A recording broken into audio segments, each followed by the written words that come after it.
Today we're talking about leisure and the Sabbath and work and a bunch of stuff connected around to one of our favorite authors, Josef Pieper, and we have a special guest. We'll talk to you here in a moment.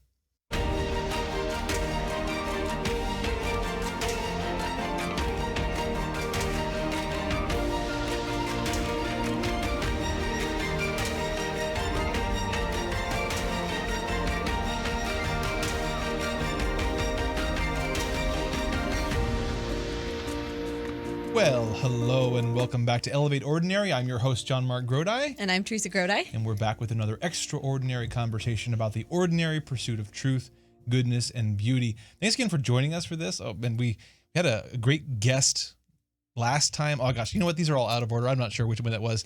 But we're excited to do this. We don't always have guests in the studio, and lately we've had a number of cool guests. Today is no exception. We're talking to Simone Rizkallah. We're talking about Josef Pieper. We're talking about leisure. A topic we've kind of circled around. We talked about his virtues a lot, but today we're really going to dig into one of the things that he's known for as an author. A lot of people are familiar with that topic. I'll introduce our guest more formally here in a moment, but I want to remind you as always that if you want more information about this show or to watch past episodes or information on how you can support the show, go to elevateordinary.com. Also, download the Awaken Catholic app at theawakenapp.io, where you can access this show and other great shows from our friends here at Awaken Catholic. So with no further ado, I'm going to turn it over to you, Teresa, to introduce our very special guest today. I'm so excited to introduce you, Simone, because we just recently reconnected, and I love you. So I'm just really excited that you're here today. And you're up earlier than we are. So you're out in Cali. Exactly. So Simone is the Director of Program Growth at Endow. And if you guys don't know of Endow, it's an amazing resource for Catholic women, taking you through the churches. I should let Simone do this. Simone, would you like to tell us a little more about yourself and Endow and something that you're working on that you're really excited about? Oh, well, thank you so much, Teresa and JonMarc. It's a pleasure to be here. I'm so excited to talk to you about one of my favorite, if not my favorite topic on leisure. And the love is reciprocated, Teresa. It's a mutual admiration and love society going on over here. But yes, so Endow, I thought you were explaining it very well. Endow stands for Educating on the Nature and Dignity of Women. That was taken from John Paul II's apostolic letter, Mulieris Dignitatum, on the dignity of women. And so we educate women and we call women together to study important church documents for the cultivation of their unique feminine genius. So we create study guides to make those church documents accessible to women and then organize them into small group communities. So if you want to join an Endow group or start an Endow group, I'm the person that you would call. Awesome. Oh my goodness. And we have a mutual friend now. Yes. Sister Mary Prudence Allen, who is actually in our Diocese of Toledo now. She's a retired religious sister of mercy.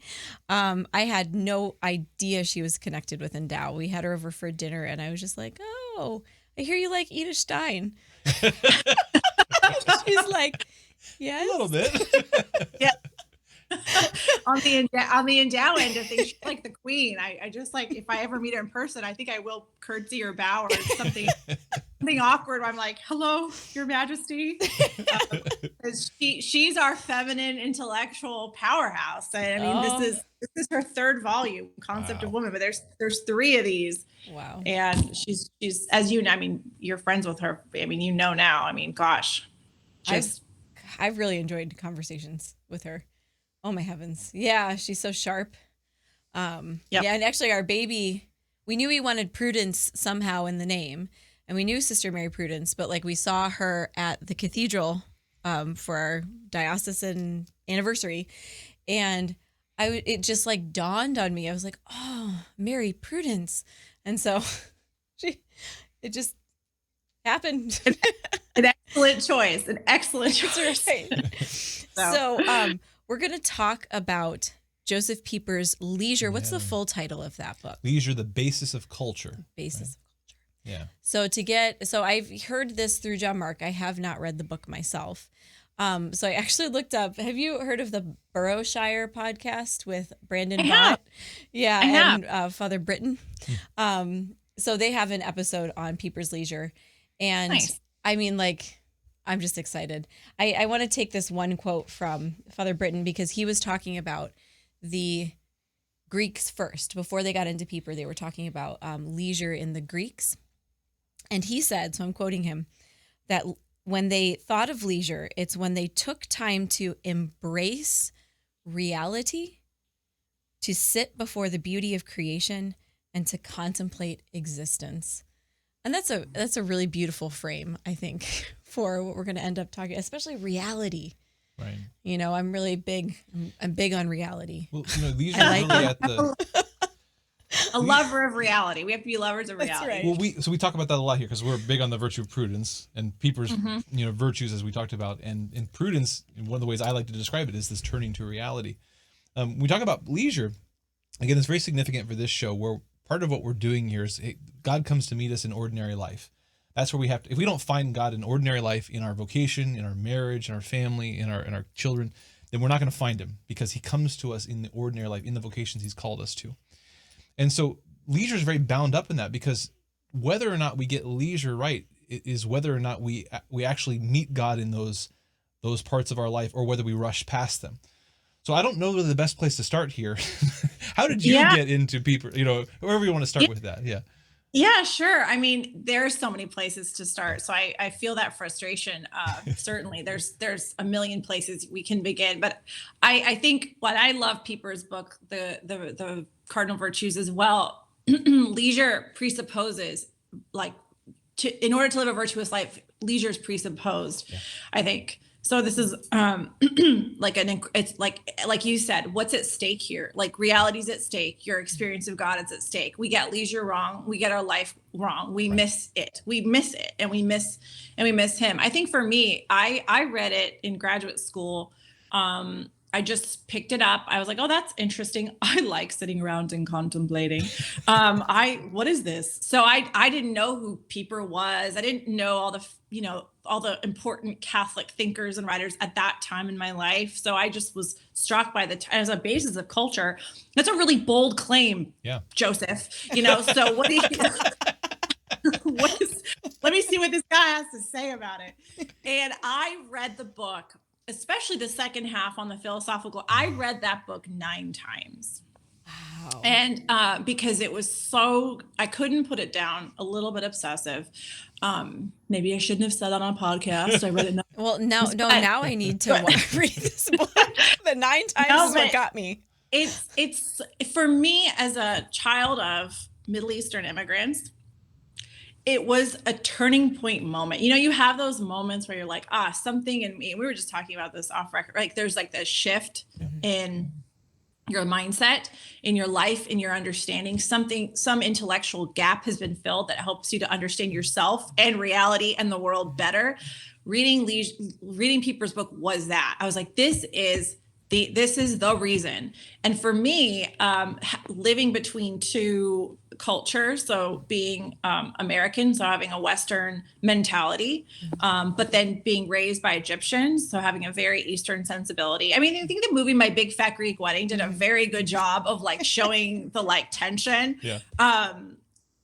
But Pieper explained it to me intellectually. Why is it that in my household, in my family of origin, we valued time with the elderly, that coffee with grandma for 2 hours is not a waste of time? Or why was I in like 2 extracurricular activities, but everybody else seemed to be in like 15, and they were like really worried about their achievements and their, and I was like, why am I not doing life right? Because I'm fine with just 2 extracurriculars. I don't, So for me, the understanding of like, things are the way that they are based on the fact that what you believe, what you worship will determine how you live. Mm-hmm.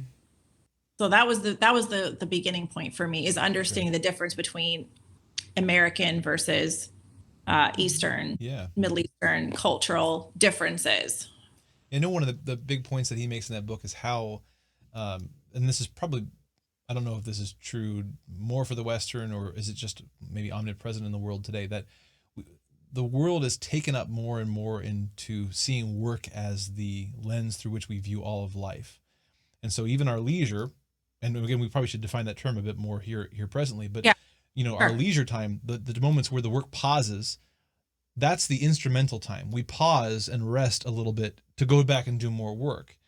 And he challenges that, saying, no, the work is for something that we encounter in leisure and not the other way around. And that's a pretty big paradigm shift, Yeah, he makes there are these distinctions between there's work in our life, there's entertainment and amusement, which often gets confused with leisure. Right. And then there's leisure itself. So leisure is seen as something very flaky, I'm too busy and important to worry about leisure. And if I kind of need a break in order that I can go back to work more effectively, because you hear this in if you take breaks, then you'll just be a better worker. Yeah. Hey, so so I think you're right. We need to define it. So leisure, the way that Pieper defines it, and Pieper's a Thomist, and obviously he talks about the Greeks and the Aristotelian definition of leisure, but it's a mental and spiritual attitude of being open to reality. So it's good that we started with reality. It's a spirit of calm and of receptivity to reality. So that's not the same thing as turning on Netflix and just zoning. Oh, yeah. I really struggle with that, especially since we don't have a ton of babysitting. So when we have our time together, we do tend to eat chicken wings and sit on the couch and watch TV. And that is a struggle to be let's get all the kids outside and play a sport together or go for a walk in nature, when I know that the Netflix always leaves me still restless, Yes. And you can go on your walk and still not be in leisure. Yeah. You could, that's especially with 5 kids. Yep. Yeah. Cars. I don't have a solution to that. Sorry. I think it's a struggle even for single people who don't have children. Mm-hmm. Our culture worships productivity, efficiency, work. Human beings are economic subjects at their core. Mm-hmm. Maybe we wouldn't say that out loud, but certainly John Paul II thought that and thought that was the reason, the 20th century. It is certainly how we make decisions, right? So if you're a head of a corporation or you're in a government office, you're seeing people as commodities, as economies, and you're managing them. It's across the board political. This isn't one political side over the other. It's just when you're in a place of higher education, you have a higher education and you're in a power of authority, the only way that you can deal with people is by seeing them as some kind of commodity. And I think it's really interesting that the ancient Jews, God gave, when God was giving them, taking them out of Egypt and all that time. See, I'm a biblical scholar here. All that time that God was taking them out of Egypt and retraining them, he was very serious about not numbering things, not counting things, not knowing how many armies you had, not knowing how many sheep you had, not knowing how many cattle you had. And I think he was trying to break that habit in people of commodifying everything rather than living in a clan or a family clan or seeing life in that particular lens. Yeah, I think that's fascinating. That's fascinating. And I on that subject of the Israelites and the Jews. I think I was very, very struck by obviously the third commandment is my favorite commandment. If leisure is my favorite, virtue to talk about, because it's the protection of our humanity. It's the one day that we set aside to say that I'm not just a math problem, or I'm not just an economic subject or commodity or a product of the state. Mm-hmm. I am a human being and I have dignity. And so, growing up in Los Angeles, I remember the Orthodox Jews that would stop, life stopped and they would be walking to their Shabbat dinner. And I love to see that because it really was the preference of God. We're inconveniencing ourselves and stopping everything to remember that we belong to God and that we have dignity in who we are, and that there's no government or state or job or any project that's going to come before my human dignity. Right. Yeah. So again, we accept this as normal, but we don't often think about the weirdness of so why does God insist that we take a Sabbath? From the beginning, why does God insist that because we don't work at least consciously, we're not working for selfish reasons. We're doing good things because we believe that they're good. We're like Martha. We're anxious and worried, but because we're trying to do good, why in the midst of that does God insist, okay, you've done enough work on this day, you're not to work? And instinctively, especially in our modern minds, we're thinking, well, God, wait, but I could get more work done. I could do more good. I could do more of the good things you've called me to do. My husband is actually home that day, I can accomplish things. God says, no, you shall keep the Lord's day holy. You shall have leisure. And the gospel, story I mentioned there that helps me to understand this dynamic most is the Mary Martha thing, right? Because it's the distinction in that story is not so much that, okay, well, she prayed and she worked and one is good, the other's bad or less or something like that. It's that in Mary, she was in leisure at the foot of Christ. She was open and receptive to God in that moment. And it's not that we can do that all the time. We have to go out and work. But the issue with Martha is that there's a quality we learn in our leisure time that's supposed to follow us out and become our attitude that we carry even into our work time. And she had lost that. She had lost that peace, that presence, that receptivity in her work, in her busyness. And the point for us is that we have to find that in our leisure. Otherwise, our work, our desire to control and to make it work and to do so much good, that takes over even our leisure, right? Yeah, I think that's a really, really crucial point. You cannot actually enter Sabbath rest or Sunday. Pieper says that leisure, the height of leisure is festivity and worship. Yeah.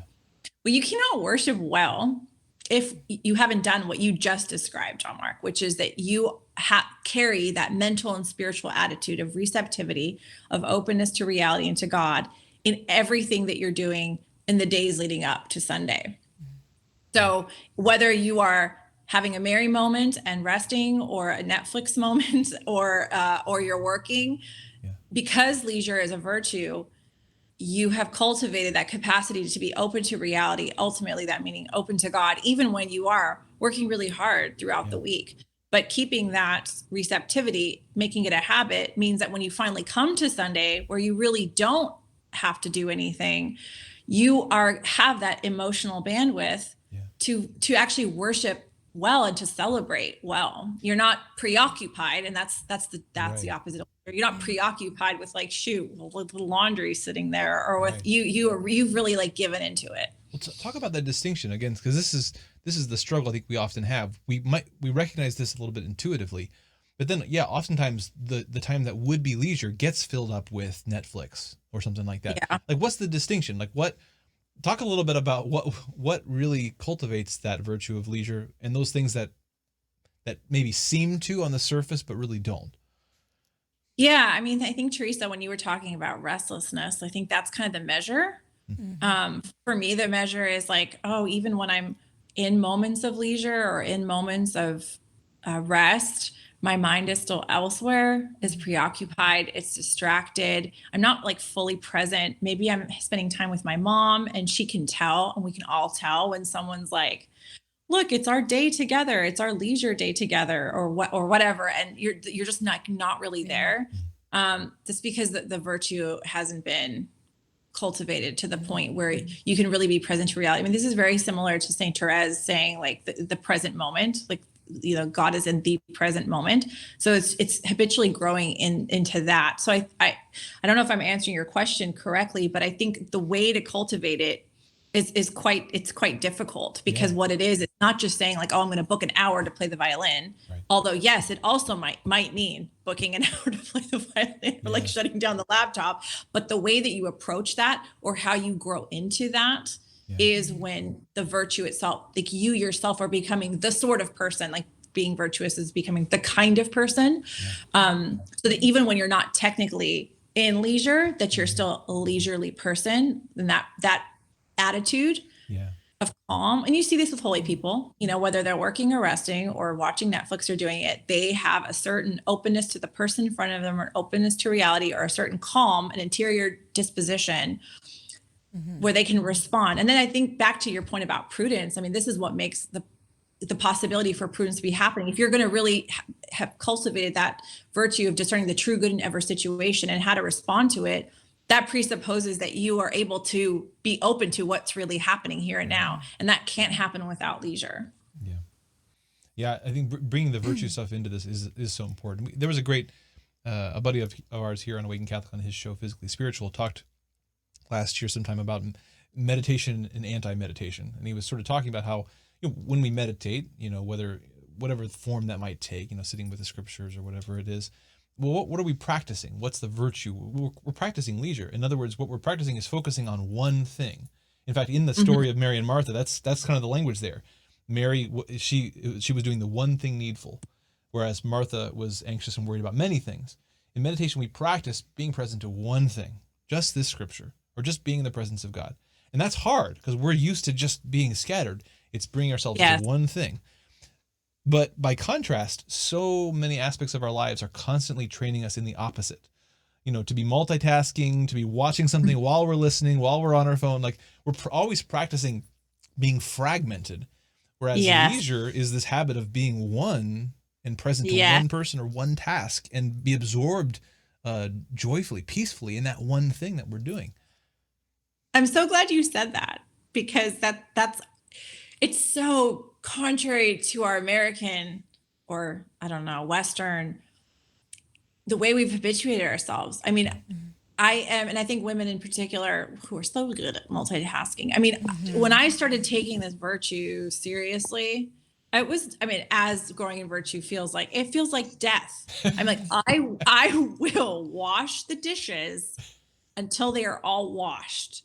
And because my tendency is to be like, oh, I'll wash a few, then I'll go change the laundry, then I'll and what you were talking about, this, and I'm like, okay, there's not a moral issue here, but if I want to grow in that habit of not being scattered, of being attentive to what's in front of me, I must, in these very little, humble, painful ways, force myself to slow down and be completed.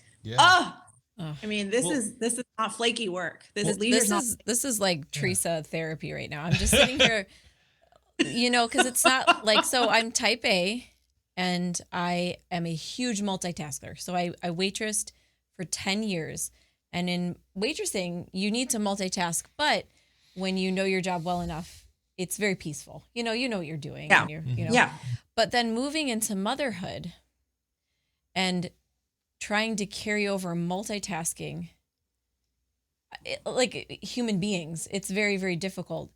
And so like I really fluctuate between peace and the ability to hold my calm, and things don't, really see what matters and what doesn't in this moment, and put and just like flat out, like, I need everyone away from me because I don't even know how to like get through this moment without freaking out.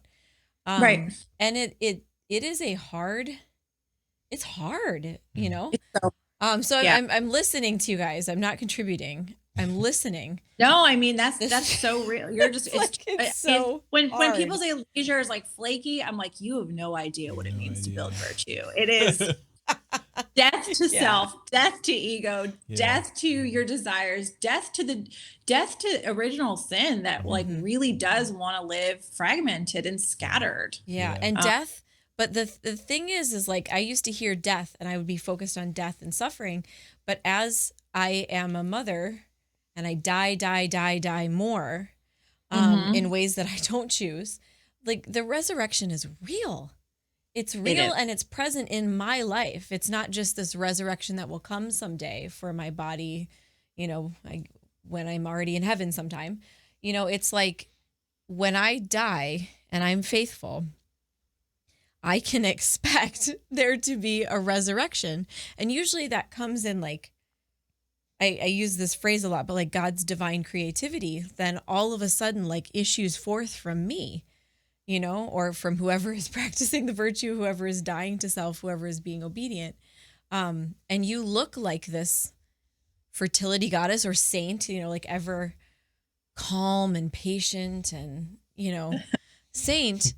But I mean, I don't think people see that like the death and resurrection is real. This isn't just you're a perfected person in this moment. You have died, and this is God spilling forth from you, So I'm hopeful. as I'm listening. And the goal of I mean, in virtue in this life is that eventually, like, if you can start to enjoy it, right? So we don't, I mean, that's kind of height of virtue, is that you're not just in a good habit, but you enjoy it. So I remember when I started taking the vice of gossip seriously in my life, I was like, you got to knock this off, right?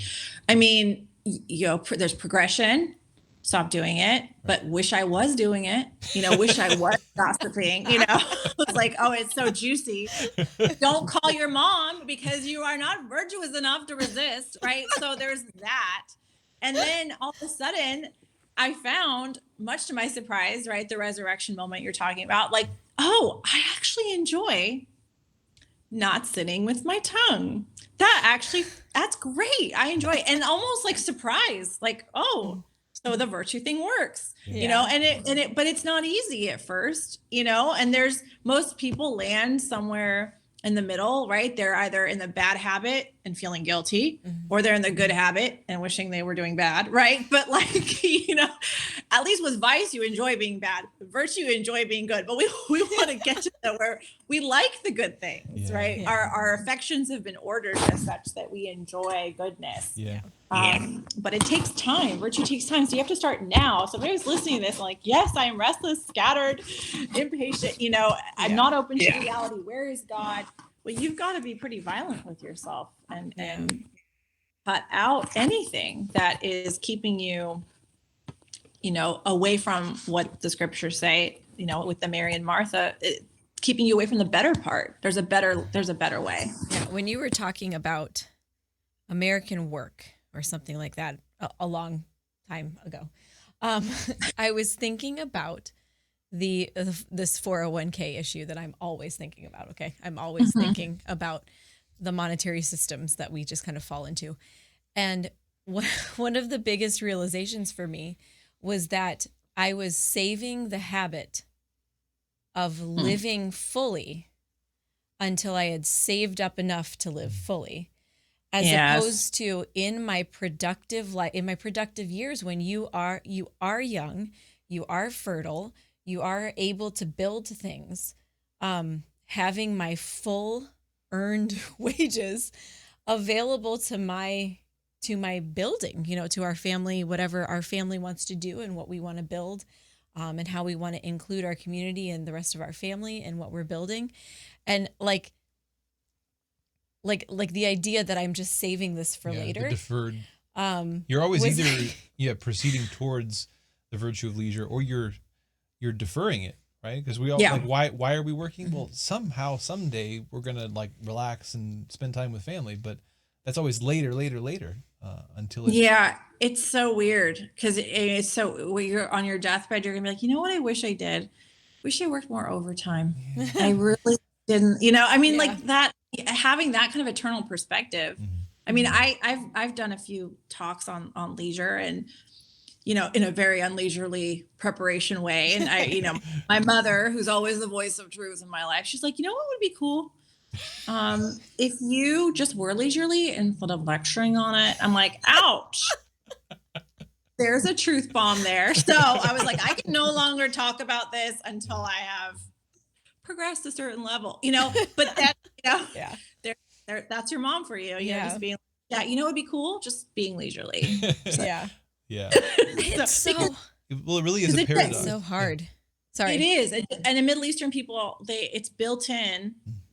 It's built into you. You're like, I mean, unfortunately, Christians are persecuted in Egypt and most places in the Middle East, but like, God is still part of the culture. So like there is an emphasis on leisure, precisely because God is part of the conversation, you know, and that's what Pieper points out so well, that culture is from the root word cult. So what you worship determines how you live.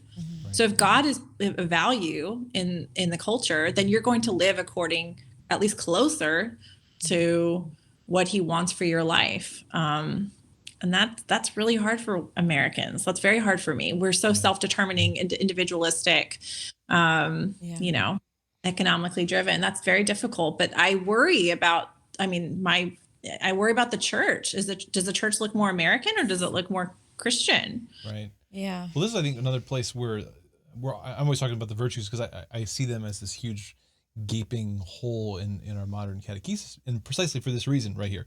Right? We can talk about, the faith and the content of the faith, but if we don't actually have the virtue of being able to attend to God in prayer, I mean, you mentioned earlier you can be out on a nature walk and not be in leisure. Well, you can go to prayer and not be at leisure. I think we do this all the time. We go to prayer and we're anxious and worried about many things, and we talk the whole time, and we never actually let God be there and talk to us. I mean, preach, brother, preach. I mean, it's infuriating. I mean, the lack of virtue formation, like really understanding what it means, that's missing. Leisure, certainly in Catholic culture, I'm going to just be bold and say American Catholic culture, it does not cultivate leisure, doesn't cultivate interior life.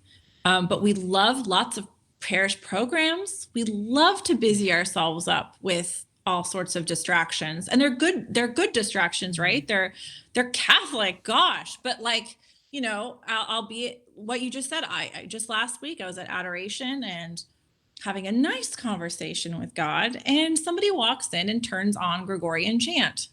Well, I love Gregorian chant. I wish it were more in masses, but there's silence at adoration, and that woman, whoever she is, God bless her, interrupted people's silence and conversation and hearing God's voice, because we have to have music on. Now, it's good music, but still distracting from prayer. Yeah.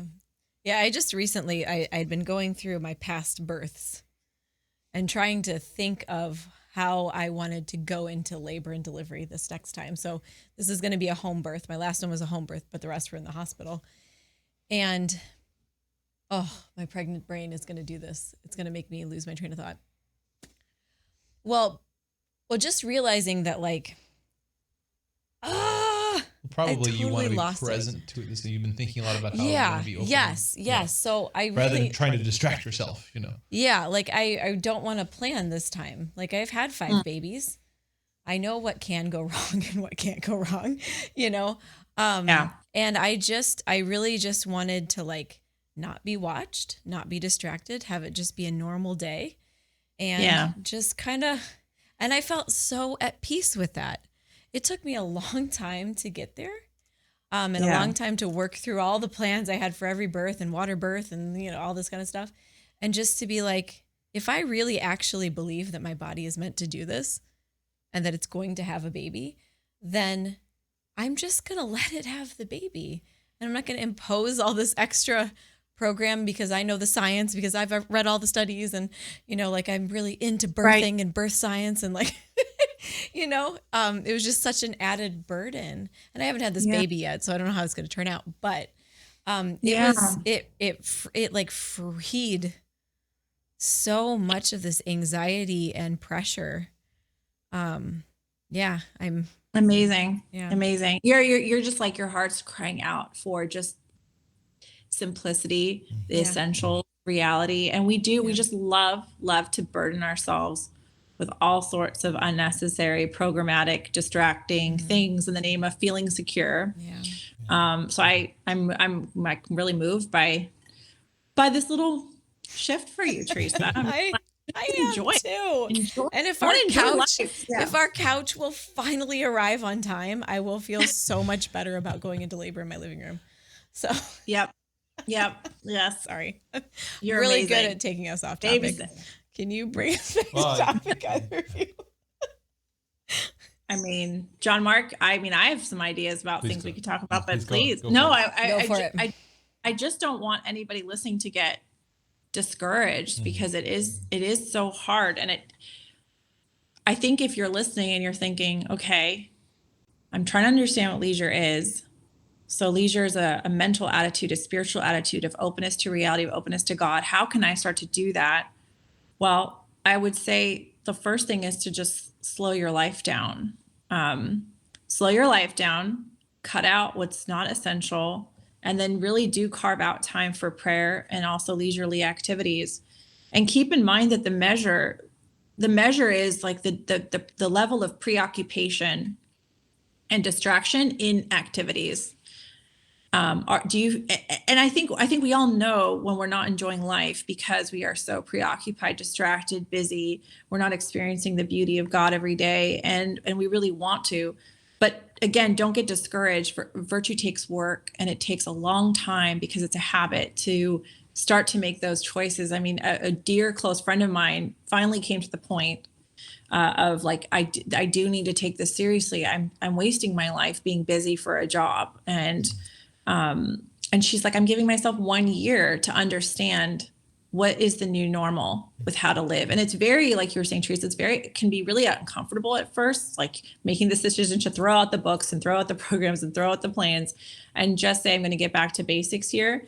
But there is a lot of resurrection, trust, joy moments in just surrendering and trusting God in that. And I think keeping in mind also the contrary vice to leisure, which Pieper describes as acedia or sloth, which is the definition of our culture. I mean, would you agree about that? Totally. I mean, we talked about actually that point we've talked a little bit about before here about sloth, right? Sometimes people hear sloth or acedia and they're just thinking laziness, right? They're just thinking non-work, but it's much more nuanced than that. It is the opposite of leisure. If leisure is attending to reality and not just doing it once, but having the habit of being open and tending to reality, well, acedia is all the many manifestations of the ways that we try to constantly keep reality at bay. And it makes us anxious. It makes us feel horrible. It doesn't actually, contribute anything to our life, but yet we constantly try to hide from reality. Mm-hmm. Yeah. Yeah. And it, I mean, to me, this culture is acedia screaming. Yeah. I mean, the word means lack of care. Acedia or sloth means lack of care. Yeah. How many self-care books and I have one. I just bought one. I got sucked in, right? How many? I spent $40 on a stupid self-care journal, which I secretly love, but still, I mean, every time I see like self-care stuff, I'm like, that's because the self-hatred's so high. Yes. This lack of care, even the secular culture knows something's wrong, and it's trying to, and it's creating more economic products to sell to us to fix it. But when the point is exactly the opposite. But yeah. Well, you made me think too, again, speaking to the person who's maybe saying, well, this sounds great, but like, okay, but even slowing my life down and trying to practice this more, but my life's too busy and these bad things are happening and I got a lot of stuff. So how can I reasonably practice this? Well, I have an answer, but you talk about that first. What would you say to that person? Like, well, I can't slow my life down. I can't, like, all these things keep happening to me. How can I be leisure? How can I have leisure? Yeah. I mean, I think one way to approach it with this person is, well, if they're a Christian and they believe in God, then, okay, like God wants you to enjoy your life. Yeah. Like, I don't know if you guys listen to Joyce Meyer, that, Bible preacher, Protestant woman Bible preacher. I just love her. I love her so much. She's a hoot. Right. And she, and she says, you owe it to God to enjoy your life. You owe it. And she doesn't mean it in a superficial prosperity gospel-y way. You owe it to God to enjoy your life. And you want somebody fancier? St. Irenaeus, newest doctor of the church, right? And he gets misquoted a lot. The glory of God is man fully alive. But the actual quotation is, the glory of God is a living man, and the life of man consists in beholding God. So if my life, my joy is contingent on beholding God's face, which is another way of saying that I'm open to reality, and God's glory is contingent on me becoming alive, living the abundant life that he created me for, then I might want to start to put away the excuses of like, well, it's just also busy, because God created you and he owns all your time. Yeah. So, well, and leisure is, and again, this is the crucial thing here, is that like that Sabbath time, that leisure, that's the crux. If you don't do that, then yes, your life is going to be increasing work and anxiety and disintegration and feeling fragmented and like Bilbo, feeling like your butter spread over too much bread. That's going to get worse and worse. And it's not because you have too much. Actually, it's so funny. Whenever Teresa comes to me and says, we have too much on the calendar, I always remind her that, hey, we've been here many times before with more things on the calendar. It's not that we have too much going on. It's that we're not connected. We've lost leisure. We've lost leisure with each other, with God. And then suddenly now life feels overwhelming. That's what's at stake here. That if we don't have the habit of leisure, then suddenly everything is overwhelming. But once you have it. Perfect. Yeah. Sorry to interrupt you. No, That's perfect. Perfect. It's not about not having a busy life. Right. It's about how you show up to the busy stuff. Yeah. So that's, sorry to interrupt you. No. You should go on. That was perfect though. Well, and you can I love it. Even the difficult, you can begin to encounter differently, right? Even the difficult things that God allows to happen to you, those if you have leisure, you receive those differently, right? Yep. Oh yeah, absolutely. Mm-hmm. I mean, your life will be full. The saints' lives were full. Mother Teresa was pretty busy, but she also prayed and she was attentive like nobody other. She was like no one else we know in the last millennium, maybe attentive to the other person. She had a busy schedule, but she showed up completely attentive to reality and to the other person. She also prayed extra on busy days. Yeah. So, Yeah, that's helpful. Yeah, because of her leisure, she was able to see God in everything and everyone. I mean, the people coming to her who were hurt, who were often ugly or stinky or just like all this stuff. Well, she could perfectly see their dignity and their love, and it's only because of what she found first in leisure, and that's what we lack. And so everything, even the things that should be a joy to us, like our children, sometimes are just like, it's overwhelming. Well, it's because we've lost the ability to see them for who they really are. I'm at the end of pregnancy, so yeah, I'm like everyone. You're like, away. oh no, get away. We're done. Yes, I'm checking out. Exactly. I've got senioritis. Well, I think that point is so important because someone listening to what I just said could have been like, oh, well, so you just want me to like delete things. So I can't do that. But no, it's how you show up. But then also I think what happens when you cultivate that leisurely habit is then your schedule actually gets filled up with the right things. Yeah. And I know so many people who are tormented by like, am I doing what God wants? Am I doing, because they haven't really been able to hear what he says about their schedule. Right. So it's not that he doesn't want you to be active and fruitful, but with his projects, not necessarily with yours, and maybe some overlap. I don't know, but that's another problem with the vice of acedia. The contrary vice to leisure is that the heart of acedia, according to Evagrius, that late 4th century Egyptian monk, is autonomy.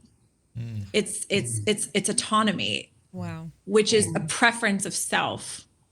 Yeah. So the leisurely person's like, okay, here's my desire, here's my preference, but I'm open to what you have to say about it. And then that becomes a prayer and a dialogue so that you feel satisfied with what you're spending your time doing because it's born out of a communication that you had with God about your life. Yeah. Wow. I love that connection. Yeah.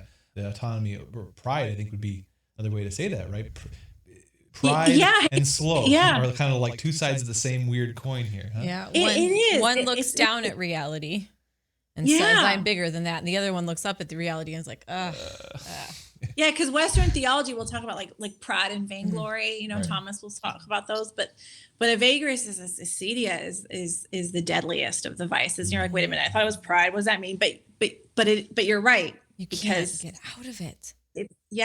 It's this battle. It's really rational. It's like Chesterton's The Maniac chapter, right? Where you're like ultra rational about why you can't do all these things, A book that we often mention to couples and on this show is that we always get it wrong.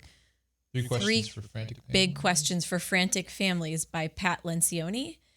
And nice. It's a quick read. It took him 2 hours. It took me 2 days. So it's different reading levels, but it kind of walks you through making these kinds of cutting out decisions as to what your mission this is for couples, like it's a couple book, families book, as to what your mission is as a family, like how you stand shoulder to shoulder with your spouse. And it's an excellent book.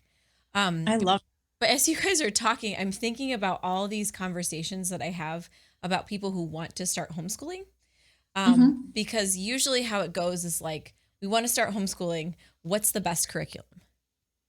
And people come to me and they say that. They're like, what curriculum do you use? And I mean, I'm happy to share our favorites, that we've come across. But usually what I tell them is like, look, I really think you need to de-school before you start homeschooling. You need to take time with this child that you're pulling out or the children that you're pulling out and do like just nothing, like go to museums and go to parks and read, find what they find in the library and read it with them. read books out loud, because in that time of not having anything on the schedule, and this is hard to convince people. People don't want to do this. They want to jump into homeschooling because it's so exciting, but it's like, you have to know your kid. You have to know how the dynamics of your family work, and you have to know what it's like to not be what is it called? The pickup line person, or all like dumping out, all the things the kid has to do for the next day, and making sure that, you have all the lunches packed and you have whatever theme day it is. Like, you need to not be that person and not be that family, and figure out what your family is for like 2 months. And if that extends into like 3, 4, 5, 6, 7 months, let it extend into that time. That time is invaluable. We have a friend who is head of a high school, and he was like, I want to do classical education, but how do you get like inner city kids to care about classical education?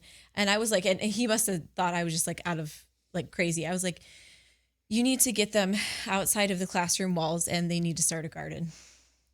Amazing. And then he was like, okay. And I'm like, no, seriously, they need to understand reality. Where they are right now is not reality. They need to come into reality and learn what reality has to teach them. And I can't think of a better way than like a garden, of how watching something grow, That's what Pieper talks about. He talks about there you go. The rose. I'm a genius. Teresa, you're a genius. No, I wanted to say first, you're a genius. I'm just listening to you going, she's so smart. I hope these people are listening to her. I mean, this is where the love of the Mutual Admiration Society gets enkindled. No, I mean, do they listen? Well, first, before we go into Pieper, do they listen? Do they listen? They need to listen. Who? Because what you're so important. They don't listen. They're like, no, I want my curriculum. I know. And then they'll burn, and then they'll be like, oh, this is what I need to do. Because I was that person.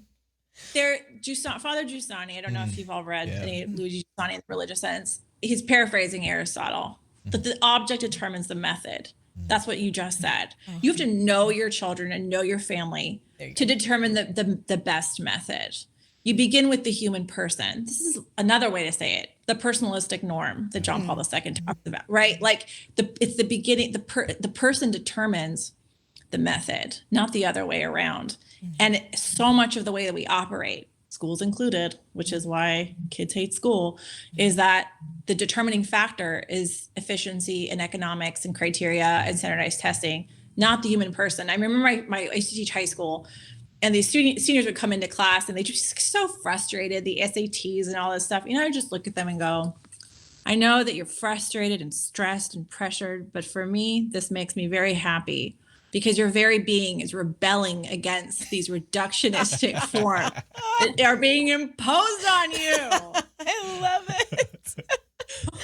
So, and if they leave my classroom having a sense of wonder, all I can say that I've accomplished is that I haven't destroyed the sense of wonder that God gave them in the first place. Yes. But that's what school does. So starting a garden. So sorry, back to Pieper. He'll say that there's two conceptions of work. Yeah. Right. And we're so used to the discursive work, right? And that is all wrapped up into what you were talking about with rationalism and Kantian rationalism and all this kind of stuff. Okay. What we can tear apart, pick apart, analyze, judge. And then there's the contemplative work, the philosophical act. And he'll talk about the example of a rose, right? So a natural scientist can take a rose and nitpick it and pull it apart and analyze it. What's the color and what's the texture? But the philosopher, the human being, can know a rose in a different way, not in a scientific way, but can know a rose in a contemplative way, gazing at its beauty, smelling its fragrance, enjoying it. And again, it's not something that can be explained in words necessarily, but there is an education and a knowing that happens through the contemplation of the beauty of the rose. And that's what leisure is. It's a knowing, it's a higher way of knowing, actually. And that way of knowing can lead back to a more fruitful scientific knowing, but he can't go the other direction, right? Absolutely. Absolutely. And that, when you look at, Steve Jobs and the iPhone, I mean, I think the idea came to him on a walk, you know, like, and again, I don't want to like glorify the iPhone or all the technology, but the idea that we get these inspirations for creativity in prayer, in leisure, in wonder.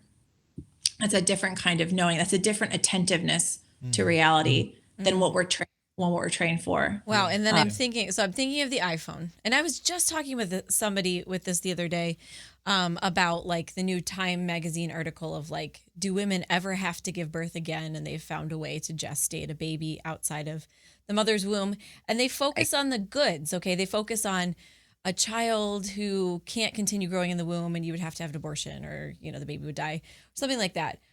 Like they focus on the goods, but they don't play out all the way in which people and systems and, you know, like capitalistic greed and socialistic hygiene, punishment, you know, like whatever, you know, is on the other side, will take advantage of that. And as I'm sitting here thinking, hearing you guys talk about the rose, I'm thinking like, you have someone at leisure and then their creativity is then usurped by people and systems devoid of leisure, who, if they had leisure, they would think, oh, well, what if this was used for this horrific means? But exactly, because devoid of leisure means devoid of prayer and devoid of humanity, which is why Pieper wrote this book in the first place, coming out of World War II. I mean, he had experienced firsthand this horrifying use of technology to, you know, for mass genocide, you know? Yeah. So leisure isn't flaky. Yeah. You know, it can, not only can it save you from using technology for inhuman ways, because these people who are inventing this are completely missing out the human person, you know, in their deviations, but that's like the least common denominator. Yeah. Like, you're not going to do damage. On the higher end, leisure, which leads to prayer and worship, leads to creation of culture and creation of civilization, which is how we got Western and European civilization in the first place. Right. It was monks who took leisure and prayer seriously. And that birthed all sorts of practical, creative things, clocks, aviation, champagne, you know, all the good things in life that we take for granted from a monk, right? Yeah. Have you, what's that episode of Good Money that's the virtue that's for rich people only? Magnificence. I always get it confused with magnanimity. Which is connected. But yeah, as you guys have been talking, I've been thinking a lot about the responsibility that wealthy people in the Middle Ages, Scholastic era, whatever that is, up until whenever they didn't. Again, just Teresa, stop. But that they're one of the things that the church tells them they have to do, and that is fulfilled in this virtue, is doing big things for the community, particularly leisurely things like festivals and fireworks, and, you know, like they would throw the parties for the peasant people. You know, it's not that peasant people didn't have parties, but they would do the magnificent things that we think of today as culture. You know, we think of as like, well, this town is a great farmer's market, or they do a great parade or whatever. But like, that was the job of people who had the means, was to contribute to the leisure time of everyone. Right. You know what I mean? And by contrast, we often focus on, when we're thinking about helping the needy in the world, well, certainly we need to help them with the material needs if that's where the need is. But we tend to look at the whole world only in terms of the material needs, and without creating space for leisure, we end up with a whole culture of people who have the material needs but are miserable. Right? Exactly. That's exactly right. But what are the first things that go? It is all. I mean, because of COVID, I mean, 2 wholesome 100-year-old family-run theaters in Los Angeles have now closed, and we are heartbroken because sure, it's you know, what's going to go first, the arts and culture and leisurely things, but unfortunately those are the things that sustain the soul of a nation. And so they're so important just as important as, I don't want to say just as important as food, because you need food to live, but I mean, it should be taken very seriously when that happens. Yeah, I mean, look at John Paul II, Yes. He could have gotten killed by doing these Polish plays during the wartime, but they were that important to the continuation of Polish culture, which is like one of the strongest cultures, Catholic cultures in the world, Yep. But because they knew their dignity. Their dignity lies in their capacity to co-create with God artistically and theatrically. And if you take that away, if you take out the reminders of that, then you really can start to lose your sense of self, your dignity, and you make yourself very much a vulnerable subject of the tool of the state. So these, it's sometimes it's hard to make that intellectual gap of like, what does theater have to do with fighting Nazis? But actually, it does. Yeah. There has to be. Yeah. One of my favorite memes on the internet is the one where it's pitting philosophy and science. It's talking about that dynamic, and the person says, "Well, what's the good of what good is philosophy?" And the philosopher says, "Well, I don't know. What's the good of mathematics?" And the mathematician begins to respond, and the philosopher interrupts him and says, "Oh, you're doing philosophy." Yeah, yeah, exactly. I'm bothered. I'm bothered, as I'm sure you are, that in modern days philosophy has been reduced to just kind of like this dusty wing of the academic department. History of philosophy, essentially. When you learn philosophy, it's like history, rather than really philosophy in its original, more general, more practical, more full and fruitful sense is closer to what we're talking about with leisure, in the sense of you take that time to get in touch with reality. Absolutely. Every human being has a destiny to be a philosopher. Right. Not a professional philosopher, but like to be human is to engage in philosophical thinking. Everybody's born saying, "Why, mommy? Why?" I mean, you're gonna have a baby and you're a little philosopher baby, right? Be like, what, at some point. So I totally agree with that. I think it's so important. I think once that is understood by someone, that there's nothing more practical than good philosophy, because it determines everything, every decision that you make.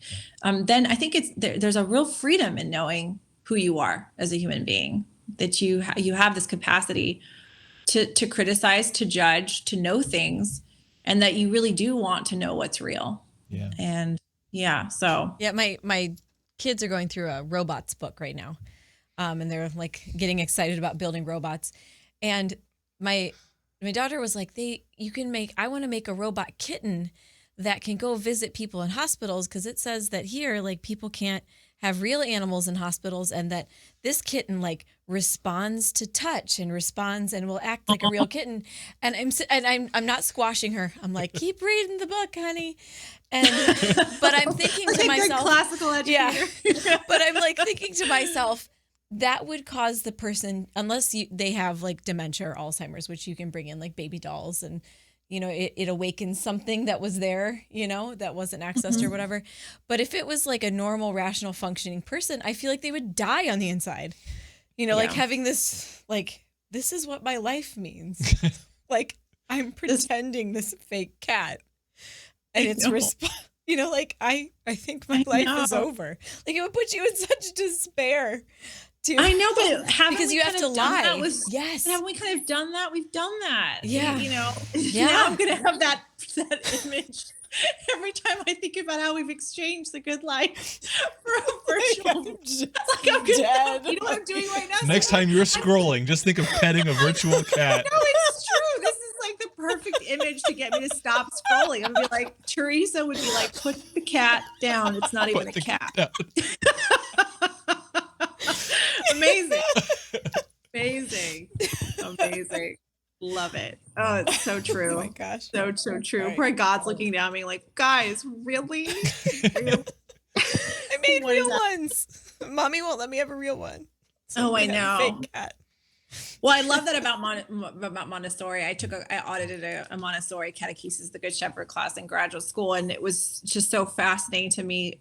Kids, like little kids in particular, like they want to see real ducks. They don't want to see Donald Duck. Donald Duck's not a thing for them. They want to like look at a real duck. And I remember sharing this with my mom, 10 years ago, and I was learning it, and she's like, yeah, we took you to all the Disneyland, all that, but you just wanted to look at the lake, at Disneyland. And it's like, okay, but like, we didn't have to pay that much money for you to go to a real lake.